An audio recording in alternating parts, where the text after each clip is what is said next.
kalian juga nggak bisa protes. Atau nanti mungkin ada badan-badan di bawah kementerian terkait, misalnya badan khusus untuk mengurus menu makanan 4 sehat 5 sempurna, badan khusus mengurus bahan makanan dan bumbu masak, badan khusus mengurus pelatihan cara memasak yang enak, badan khusus mengurus pelatihan cara memerah sapi yang efektif. Kalau misalnya ada badan-badan seperti itu, kalian bisa apa?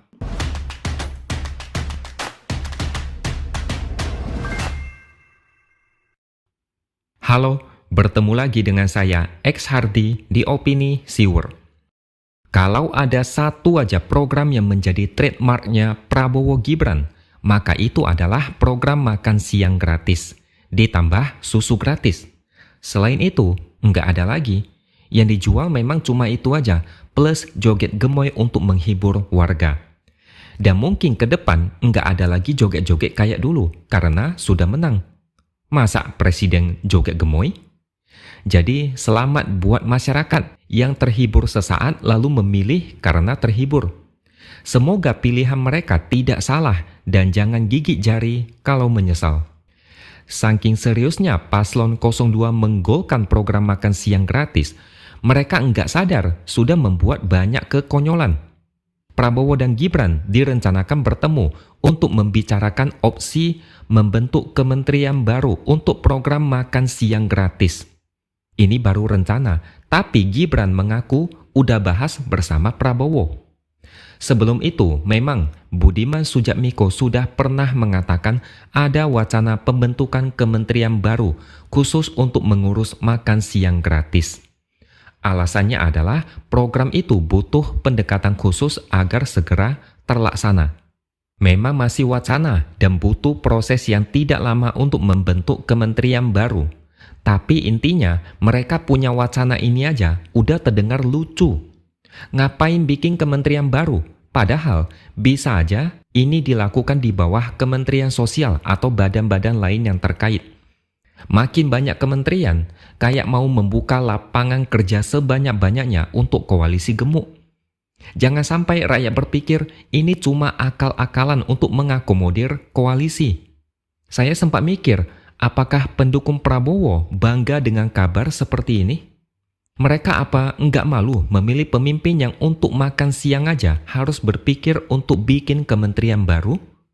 Mungkin kementerian seperti ini hanya ada di Indonesia, satu-satunya di dunia. Mungkin kalau nanti beneran dibikin, bisa diusulkan nama kementeriannya adalah Kementerian MSG, Makan Siang Gratis, disingkat MSG. Kalau ini jadi viral, lalu jadi bahan candaan seluruh dunia, saya tidak akan heran. Sebenarnya, nggak masalah sih kalau mau program makan siang gratis, susu gratis, atau lobster bakar gratis. Nggak masalah.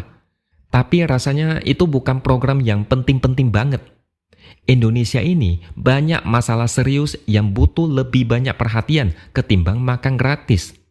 Lebih baik alokasi anggaran 450 triliun setahun dialihkan untuk memeratakan sistem dan fasilitas pendidikan. Benahi pendidikan sehingga SDM kita unggul. SDM ini kemudian bisa membangun negara ini ke tingkat yang lebih tinggi. Jadi negara maju.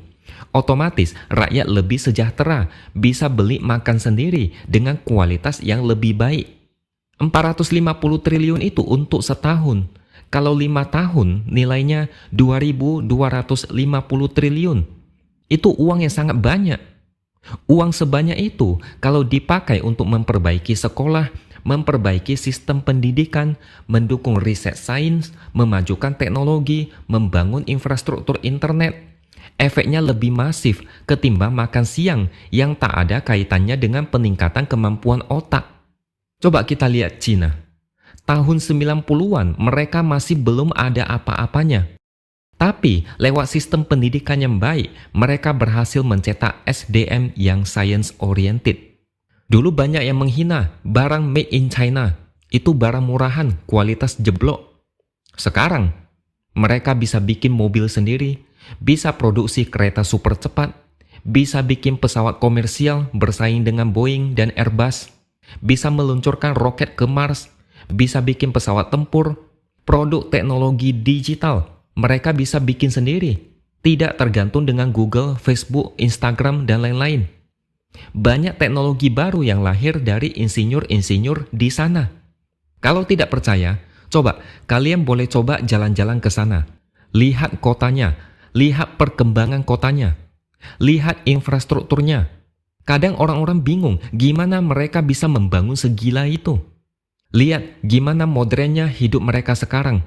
Sangat beda jauh dengan 40 tahun lalu. Bahkan kemiskinan di sana sudah 0%. Kalau bukan melalui pendidikan, tidak mungkin Cina bisa semaju sekarang. Ini semua berkat ilmu sains dan teknologi yang mereka miliki. Sebuah negara bisa maju kalau SDM-nya pinter-pinter. Coba kalian jawab deh. Apa bisa mereka pinter kalau cuma dikasih makan siang gratis? Sistem pendidikan kita jauh lebih penting untuk dibenahi. Kalau kasih makan siang gratis, alasannya supaya anak fokus belajar, tidak kelaparan, gizi terpenuhi, otak lebih cerdas. Tapi kalau sistem pendidikan masih jeblok dan fasilitas sekolah masih amburadul, sama aja bohong. Pemerintah selalu bilang negara ini akan menikmati bonus demografi untuk menyongsong Indonesia emas tahun 2045. Tapi maaf aja, kalau itu tidak dibarengi dengan pendidikan yang bagus, semuanya sia-sia. Bukannya mereka membangun negara, mereka malah jadi beban negara. Tapi ya gitulah, terserah presiden yang bersangkutan. Dia ngotot program makan siang gratis. Nggak akan ada yang bisa menghalangi karena dia yang berkuasa. Kalaupun nanti beneran ada kementerian urusan makan siang gratis, siapa yang bisa ngelarang? Kalau nanti ada kementerian khusus urusan susu gratis, kalian juga nggak bisa protes. Atau nanti mungkin ada badan-badan di bawah kementerian terkait, misalnya badan khusus untuk mengurus menu makanan 4 sehat 5 sempurna, badan khusus mengurus bahan makanan dan bumbu masak, badan khusus mengurus pelatihan cara memasak yang enak, badan khusus mengurus pelatihan cara memerah sapi yang efektif. Kalau misalnya ada badan-badan seperti itu, kalian bisa apa? Tidak ada yang bisa kalian lakukan. Kalau memang mau jalankan makan siang gratis, silakan lakukan saat pendidikan sudah merata dan berkualitas. Ini bakal sejalan dengan berkurangnya jumlah kemiskinan.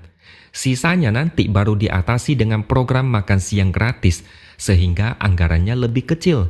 Tidak sampai ratusan, apalagi ribuan triliun. Tapi sudahlah. Kita capek-capek jelasin, banyak orang nggak akan peduli. Masyarakat sekarang lagi pusing karena harga beras meroket. Saking pusingnya, mereka rela antri berjam-jam demi membeli beras murah yang kuotanya 5 kg satu orang. Alangkah sedihnya negara ini, untuk memenuhi kebutuhan pokok aja, masyarakat harus berjuang susah payah dan berdesak-desakan dengan orang lain. Kalau udah begini, mau gimana lagi? Berharap bansos dari pemerintah? Sayangnya pemerintah udah bilang bansos belum tentu dilanjutkan mulai bulan Juni ke atas. Ya iyalah, negara bisa bangkrut kalau terus kasih bansos. Ujung-ujungnya rakyat senang sesaat, endingnya kepala tetap pusing. Mereka banyak yang tidak sadar investasi otak lewat pendidikan pada akhirnya bisa menjaga perut mereka seumur hidup. Mereka sekarang lebih percaya dengan capres yang cuma fokus di perut. Oke, sampai di sini dulu opini dari saya. Subscribe channel ini supaya makin berkembang dan jangan lupa tuliskan komentar Anda. Terima kasih sudah menonton dan sampai jumpa lagi di lain kesempatan.